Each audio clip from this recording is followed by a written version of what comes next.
أعوذ بالله من الشيطان الرجيم. بسم الله الرحمن الرحيم. إن الحمد لله نحمده ونستعينه ونستغفره ونعوذ بالله من شرور أنفسنا ومن سيئات أعمالنا. من يهديه الله فلا مضل له ومن يضلل فلا هادي له. أشهد أن لا إله إلا الله وأشهد أن محمدا عبده ورسوله. وبعد. السلام عليكم ورحمة الله وبركاته.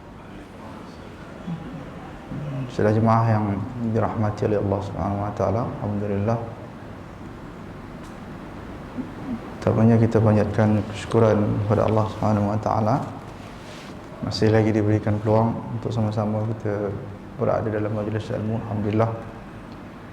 Dengan begitu banyak nikmat yang Allah Subhanahu wa taala anugerahkan kepada kita. Sebelum itu yang saya hormati Tuan Pengurusi Masjid Darussalam, tuan-tuan imam, tuan Bilal, dan sidang jemaah yang dirahmati oleh Allah Subhanahu wa taala.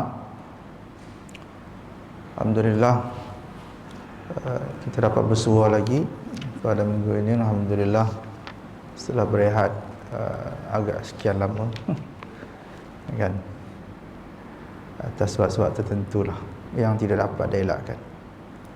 Jadi insya-Allah pada pagi ini kita akan sama-sama sambung pengajian kita dalam kitab Syama'il Muhammadiyah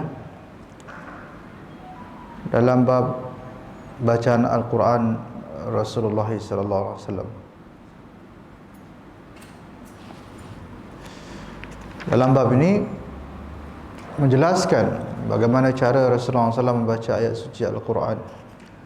Baginda membaca dengan penuh bertajwid, sesuai dengan panjang dan pendeknya, tidak terlalu memekik ataupun membisik, dan dibaca dengan suara yang baik.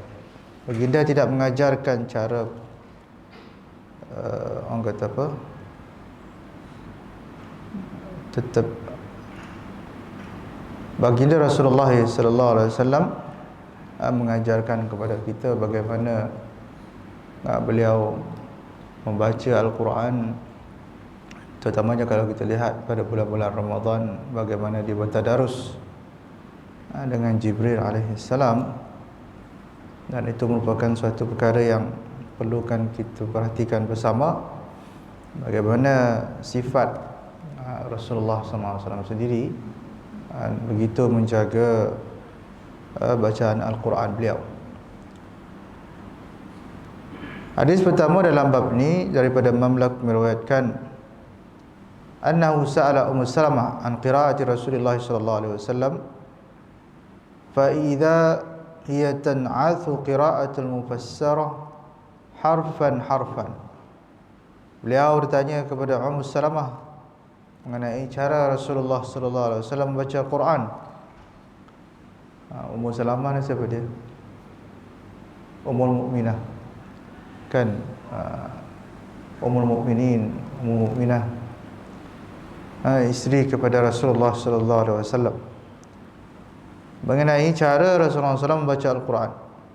Muslimah menjelaskan Rasulullah SAW membaca Quran dengan jelas, perkataan demi perkataan.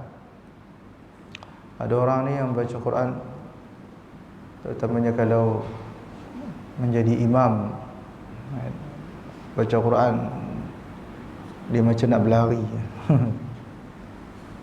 ataupun kata nak macam nak lari bacaan. Bismillahirrahmanirrahim, alhamdulillahirabbil alamin arrahmanirrahim. Itu kalau sendiri-sendiri tak apalah, kalau dia nak mengulang Al-Quran ataupun mengulang hafazan dia. Tapi kalau baca macam yang lagi buau lah salah kan, ataupun saya asna'i qagi na'i qala bolehlah warattil Quran tertila, bacalah Al-Quran dengan tertil ataupun sebaik kan suara atau bacaan suara. Maknanya seseorang itu kalau menjadi imam, bacaan masya-Allah, itulah yang dituntut kan. Kadang-kadang ini bacaan imam yang solatnya jahar kan, solat maghrib, isya, subuh.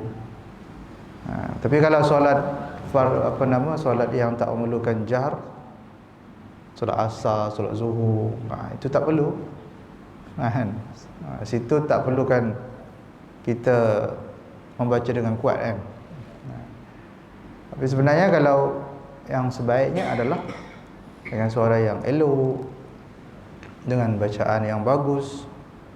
Ini kita orang kata apa, ini sebagai sesuatu yang kita rasakan kalau orang bukan Islam mendengar bacaan demikian daripada imam, subhanallah, ianya mungkin satu boleh menyebabkan satu hidayah kan. Kalau lalu-lalu dengar imam subhanallah, kacak bunyi imam ni kan, sehingga hinganya terikut kan. Mungkin dia hafal Al-Fatihah itu sendiri kan. Benda ini berlaku tuan-tuan dalam masyarakat. Asalnya dia bukan orang yang bukan Islam, tapi subhanallah apabila dia berjiran dengan masjid kan, sampai tahap dia boleh hafal. Dia boleh hafal sebab apa? Sebab dia terdengar dengan suara yang elok, sedap didengar, yang menusuk kalbu lah istilahnya kan. Itu yang sebaiknya lah kan. Kemudian kita lihat hadis yang kedua daripada Muhammad bin Bashar, telah bercerita kepada kami Wahab bin Jari bin Hazim, telah bercerita kepada kami, ayahku telah bercerita kepadaku daripada Qatadah. Beliau berkata, qultu li Anas bin Malik kaifa kana qira'atu Rasulillah sallallahu alaihi wasallam faqala maddan. Aku bertanya kepada Anas bin Malik, bagaimanakah cara Rasulullah SAW baca Quran? Jawab Anas, baginda memanjangkan bacaan sesuai dengan hukum tajwid. Hadis ini disebutkan juga dalam Imam Bukhari, walaupun kitab ni diceritakan dalam Tirmizi, tapi sama juga kita dapati hadis ni dalam Sahih Bukhari kan. Jadi bacaannya bertajwid kan, slow, taklah laju, hadar kan. Maksudnya dalam keadaan sederhana. Dia meraihkan hukum-hukum mad dan tajwid dan sebagainya kan, sikit laju dah. Seperti saya kata tadi, kalau orang yang menghafal Quran kan, kadang-kadang dia untuk cepat dia mengulang, tetapi dalam masa yang sama dia tahu, dia meraihkan hukum-hukum tajwid dan sebagainya. Itu tidak ada menjadi masalah kan. Yang menjadi masalah seperti mana yang sebutkan tadi lah kan, laju ketika mana apa? Ketika mana dia mengimamkan kan. Kemudian daripada Ibnu Abi Malikah, daripada Ummu Salamah, beliau berkata, kana Nabi sallallahu alaihi wasallam yaqta'u qira'atahu yaqulu alhamdulillahi rabbil alamin al-Fatihah, thumma yaqifu, thumma yaqul ar-Rahmanir Rahim, thumma yaqifu wa kana yaqra'u Maliki Yaumiddin. Nabi sallallahu alaihi wasallam memotong bacaan baginda pada setiap ayat. Baginda membaca alhamdulillahi rabbil alamin, berhenti kan. Kemudian baginda membaca ar-Rahmanir Rahim, lalu berhenti lagi. Lepas itu baginda membaca Maliki Yaumiddin kan. Pun boleh macam tu kan, cara Rasulullah SAW. Kita kan biasanya alhamdulillahi rabbil alamin ar-Rahmanir Rahim kan. Dia bukan baca bismillahirrahmanirrahim alhamdulillahi rabbil alamin ar-Rahmanir Rahim. Jadi imam. Kalau jadi imam lah. Anu laju sungguh. Ni biasa bila? Waktu Ramadan. Waktu Ramadan nak cepat habis. Yang ni jangan diamalkan. Dia laju sungguh kata. Macam kena kejar kan. Pergi berwau lah sila kan. Kemudian daripada Abdullah bin Abi Qais, beliau berkata, sa'altu Aisyah an qira'ati Nabi sallallahu alaihi wasallam akana yusiru bi qira'ati am yajhar, qalat kullu dhalika qad kana yaf'alu, qad kana rubbama asarra wa rubbama jahar. Aqultu alhamdulillahilladzi ja'ala fil amri sa'a. Aku bertanya kepada Aisyah mengenai bacaan Rasulullah SAW, adakah baginda membaca secara perlahan ataupun kuat? Jawab Aisyah, Rasulullah SAW pernah membaca dengan kedua-duanya. Kadang-kala beliau baca dengan perlahan dan kadang-kala baginda baca dengan kuat. Aku membalas seluruh pujian kepada Allah yang memberikan kemudahan dan kesenangan dalam perkara ini. Kadang-kadang kuat, kadang-kadang perlahan. Biasalah kita. Kadang-kadang imamnya si bapa nak sihat, perlahan je bacaan. Kadang-kadangnya orang kata moodnya si bapa kan, perlahan saja ataupun WhatsApp, tapi nya kena jadi imam juga sebagai tanggungjawabnya, nya mesti turun juga walaupun nya macam rasa silap kan. Ataupun kadang-kadang yalah mudah nama kadang-kadang imam ni berusia, berumur kata orang kan. Slow je bacaan, tapi mudah slow gila, minta maaf lah, so ganti orang lain lah. Kan? Makmum di belakang pun rasa si semangat lah. Tak? Mungkin slow gila. Bismillahirrahmanirrahim. Contoh. Makmum dah bila nak habis imam tu. Ana. Satunya si khusyuk, satunya mungkin menyampah. Kan? Tak nak tahu imam yang gina-ginati masalah. Kan? Jadi yang belakang tu khusyuknya satu yang kedua menyumpah. Kan? Adanya sedar dirilah macam tu. Maknanya bagilah peluang kepada orang yang muda-muda lah, ataupun orang lain yang masih bertenaga dan sebagainya. Takut nanti orang belakang tu dia macam khusyuknya tak ada. Kan? Maknanya bagi peluang. Sudah tiba masanya kita mengundurkan diri sebagai imam. Contohlah kan. Tapi imam Masjid Darussalam ni semuanya bertenaga, muda-muda ya. Kan? Imam muda lah orang kata. Itu betul imam muda kan. Ini bukan dekat sini lah, tempat lain tu. Bagi yang bertenaga, kuat bacaannya, Masya Allah, ini satu yang baik. Dekat kampung-kampung tu buat macam mana kan. Tak ada pilihan. Kadang-kadang orang tu yalah, sebab nak jadi imam ni dia komitmen dia tu bukan senang kan.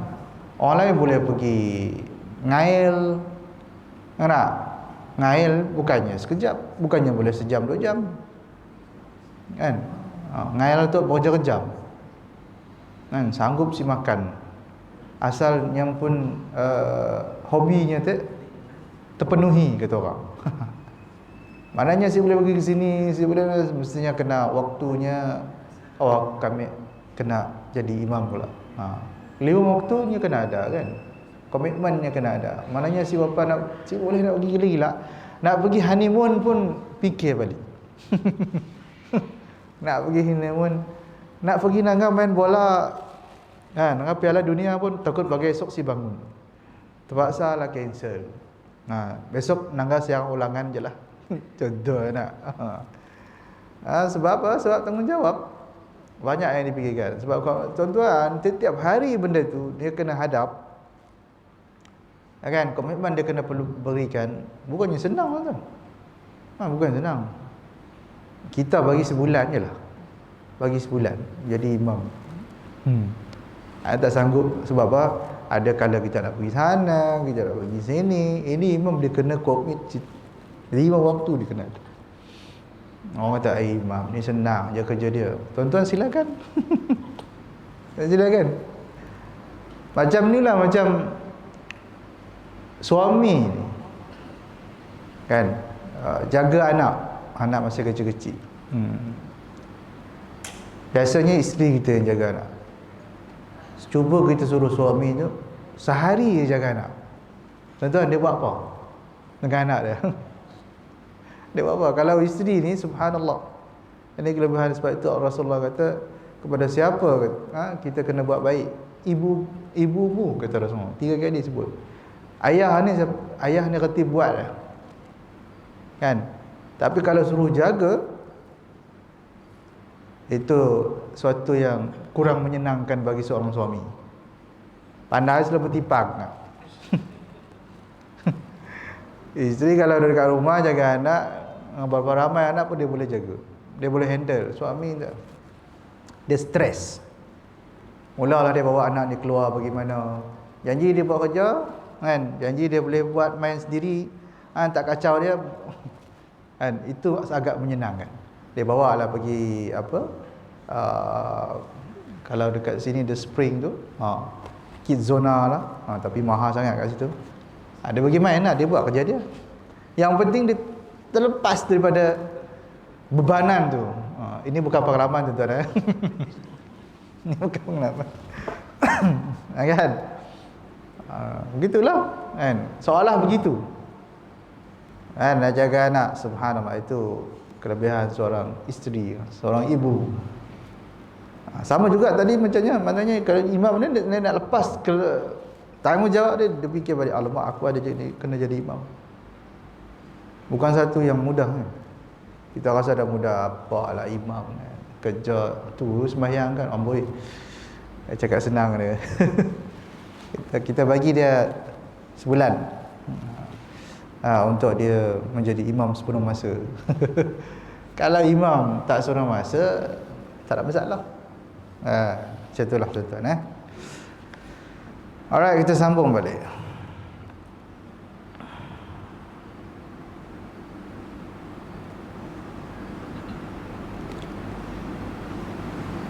Daripada Ummu Hani, beliau telah berkata, kuntu asma'u qira'atan Nabi sallallahu alaihi wasallam bil-laili wa ana ala arishi. Aku pernah mendengar Rasulullah SAW membaca Al-Quran pada waktu malam, dan ketika itu aku berada di tempat tidur. Kisah ini berlaku ketika di Mekah sebelum berlaku hijrah. Nabi SAW juga menguatkan suara ketika solat pada waktu malam di depan Kaabah. Maksud perkataan Ummu Hani, aku ketika itu berada di atas bangsal tandu, iaitu aku ketika itu berada di atas katil tempat tidur.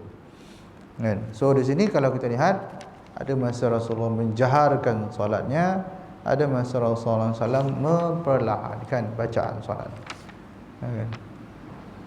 Kemudian hadis yang seterusnya, aku mendengar Abdullah bin Mughaffal berkata, ra'aitu Nabi sallallahu alaihi wasallam ala naqatihi yaumul fath wa huwa yaqra'u inna fatahna laka fathan mubina liyaghfira laka Allahu ma taqaddama min dhanbika wa ma ta'akhkhar. Suratul Fath. Qala wa qara'a wa raja'a qala wa qala Muawiyah bin Qurrah laula an yajtami'a an-nas alayya la akhadhtu lakum fi dhalika as-sawm atau qala al-lahad. Aku melihat Nabi SAW berada di atas untanya pada hari pembukaan pembukaan kota Mekah lah. Dan baginda membaca, sesungguhnya kami telah memberikan kepadamu kemenangan yang nyata, supaya Allah memberi keampunan kepadamu terhadap dosamu yang telah lalu dan akan datang. Surat Al-Fath. Lalu beliau Abdullah bin Mughaffal berkata, Nabi membaca dan mengulang bacaannya. Syu'bah berkata, kemudian Muawiyah bin Qurrah mengambil daripadanya dan berkata, jika tidak kerana aku takut orang-orang mengerumuniku, aku akan turut membaca Al-Quran dengan suara yang tinggi seperti yang dilakukan oleh Rasulullah SAW, atau dengan lahan. Kan? Lahan ni maksudnya apa? Memperelokkan bacaan Al-Quran dan segi suara dan tajwid. Kan? Bacaan maksudnya dia nak ikut Rasulullah SAW lah. tapi dia tak buat lah, kan. Alright. Jadi kita ni sebenarnya boleh tak boleh kita orang tu membaca Al-Quran tu dengan suara yang baik, dengan suara yang masya-Allah, itu adalah sesuatu yang dituntut. Kalau itulah kelebihan kita. Ada orang yang dia ni tak tahu macam mana. Orang kata kita punya bukan ni asah apa hobi apa, bakat kita kena diasah. Tapi dia asah masih juga bunyi macam tu bacaan dia. Macam orang yang berteranum tu kan, kan macam berteranum tu. Kalau dia memang tak minat, asah macam mana pun ngajen kena tu. Tak boleh. Tiba-tiba dia nak baca bismillah, tengok bunyi lain je bunyi dia. Dia tak boleh nak ikut, tak boleh nak follow. Tapi wallahu alam, kalau dia istilahnya memang dia nak orang kata apa, berusaha juga, mungkinlah ada perubahan. Tapi kalau orang panggil apa, memang dia jenis tak minat, susah kan, tak akan jadi benda tu. Tapi kalau bacaan dia, kalau nak ikut bacaan orang kata imam-imam yang selalu dengar kita zaman telau jeda pakai riset, pusing kan. Kan pakai pen pusing. Kalau nak mendengar bacaan tu imam-imam sudai, mungkin dia boleh, tapi untuk macam sekarang orang taranum dan sebagainya itu memerlukan seni. Kan seni orang kata apa? Membaca. Macam saya sendiri tak kurang minat. tak ada talent kata orang. Kan? Tak minat, sebenarnya tak minat, mungkin tak jadi, tak jalan. Kecuali lah kalau berminat. Jenis minat ni tuan-tuan, macam orang sorong bantal ketika dia mengantuk, jalan. Kan? Lama-lama dia boleh. Kan? Tak mustahil kan benda tu. Kemudian daripada Qatadah, beliau berkata, ma ba'athallahu nabiyyan illa hasanal wajh hasanal saut wa kana nabiyyukum sallallahu alaihi wasallam hasanal wajh hasanal saut wa kana la yurajji' Allah mengutuskan setiap nabi dengan rupa paras yang indah dan suara yang merdu, dan nabi kalian Muhammad sallallahu alaihi wasallam adalah seorang yang memiliki rupa paras yang indah dan suara yang merdu, dan baginda tidak mengalunkan bacaan Al-Quran dengan irama lagu, wala yurajja, kan. Maknanya Rasulullah SAW tidaklah mengalunkan Quran tu dengan macam orang penyanyi lah. Alright. Kadang-kadang kan macam ada lagu Arab kan. Lagu-lagu Arab. Dulu saya ingat lagi masa zaman mula-mula nasyid dulu, kan, lagu Arab mereka ingat itu nasyid, kan, sebab tak faham makna dia ingat itu nasyid, makna dia pasanglah lagu Arab, dia kata ini nasyid. Padahal itu lagu pop Arab, kan, lagu pop, penyanyi-penyanyi pop Arab. Penyanyi-penyanyi pop Arab ni, mereka ni sebenarnya ada di antara mereka Islam, ada yang bukan Islam, kan. Jadi kalau orang tak tahu, dia ingat tu asal je lagu Arab, lagu nasyid. So pasang kita yang tahu, kata mana, ini bukan nasyid. Ini lagu pop, kan. Sebab kita ni macam dekat Bintulu apa, radio IK masih ada lagi tak? Tak, Bintulu tak, Semenanjung masih ada sebenarnya. Ada macam IKIM masih kan. Bintulu dari dulu sampai sekarang tak ada video tu. Tak ada. Dia punya siaran tu dia melencong ke tempat lain. Kat Bintulu tak sampai, tak tahu sebab apa. Kan. Jadi orang kata apa, yalah, dulu kan IKIM memperdengarkan lagu-lagu kan. Jadi kalau kita sini tak sampai je, kita tak tahu macam mana. Tapi kalau masa belajar tu macam lagu lah, dengan terdengar arak-arak dia pasang lagu. So kita tahu bahawa itu adalah bukan irama nasyid lah sebenarnya. Alright, sikit lagi insya-Allah.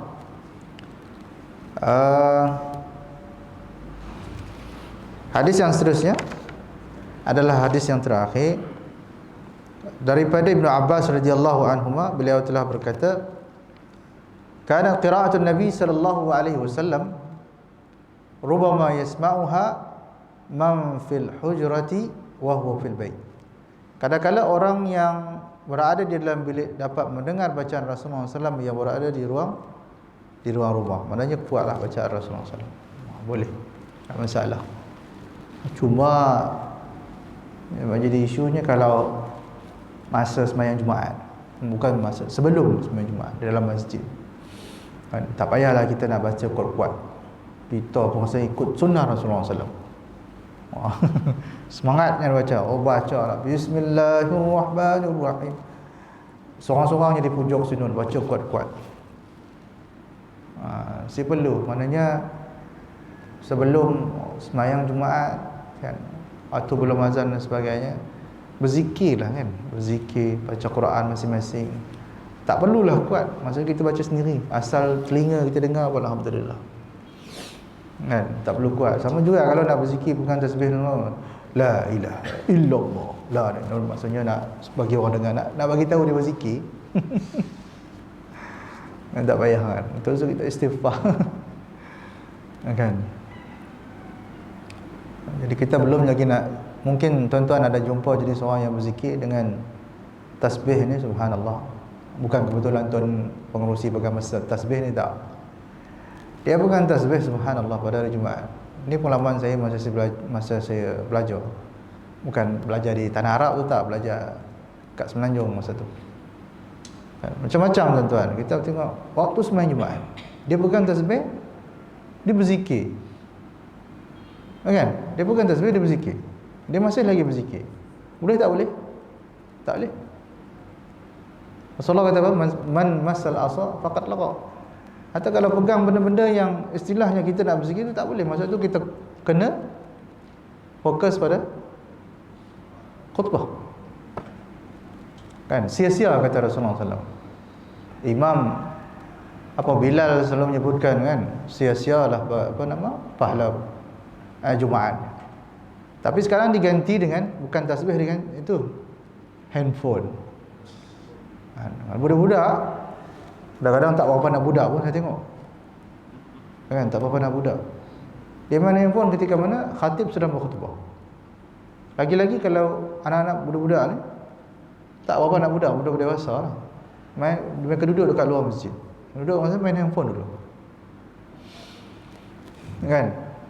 Jadi apa motif dia datang sembahyang Jumaat?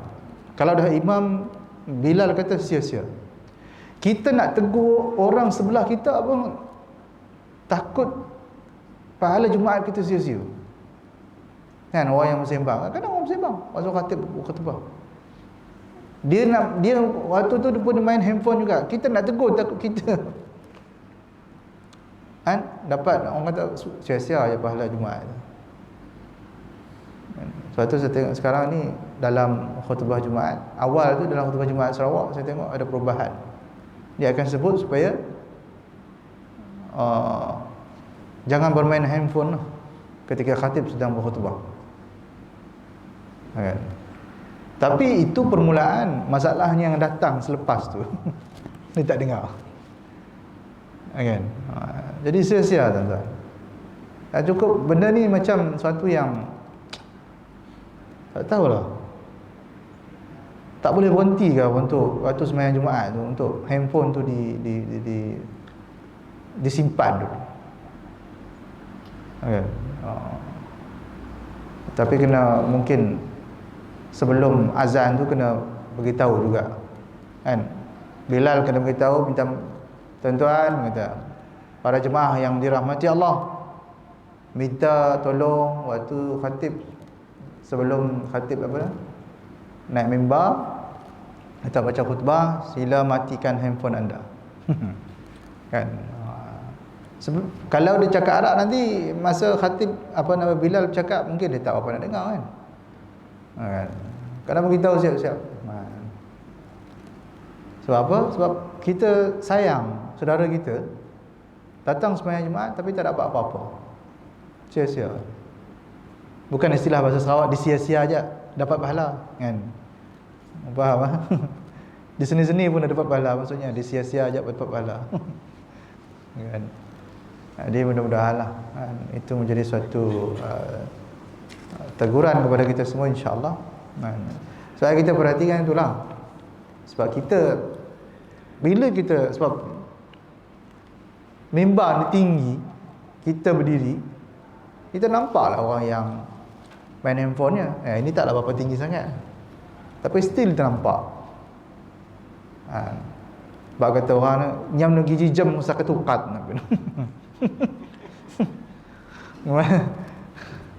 Tu kan, tung. Oh, kan. Rasa nak tongkat khatib tu, rasa nak cucuk je. Itu kalau boleh kan. Allahu Akbar. Itu masyarakat kita ni tuan-tuan, ya Allah, dengan handphone tu tak habis-habis. Waktu solat pun main. Kalau boleh waktu, kalau dibenarkan tu, time solat tu dijawab telefon. Assalamualaikum, tengah sembahyang tu. Tak nak. Kalau tengah sembahyang kelak telefon balik contoh. Susah. Nak. Jadi insya-Allah kita dah selesai dalam bab yang ke-44. So insya-Allah minggu hadapan kita masuk bab yang ke-45, tangisan Rasulullah sallallahu alaihi wasallam. Dan minggu depan mungkin minggu yang terakhirlah insya-Allah. Sebelum insya-Allah kita akan sambung balik. Sebab saya pergi umrah 6 hari bulan. Faham je lah, 2 minggu kan. So lepas balik umrah kita sambung balik insya-Allah. Kan? So minggu depan tu start insya-Allah. So minggu ni esok saya dah pergi KL sebab pergi Kedah. Ada program Majlis Tilawah Quran Petronas lah. Sampai hari Jumaat tu balik malam. 5 hari bulan tu saya patah balik ke KL. 6 hari bulan tu baru bertolak lah, dengan jemaah yang di Bintulu, kan. Pergi free tuan-tuan, jadi mutawif. Pergi je lah. Nak buat macam mana kan. So sendiri tak boleh dengan ini. Ya Alhamdulillah, orang bawa kita pergi je lah. Leng-leng kata orang. Kan tak? Jadi doakan keselamatan, kemudahan, dapat umrah yang mabrur insya-Allah. So insya-Allah minggu depan kita bertemu lagi insya-Allah. Jadi itu saja. Aku qauli hadza wa astagfirullahalazim. Wassalamualaikum warahmatullahi wabarakatuh.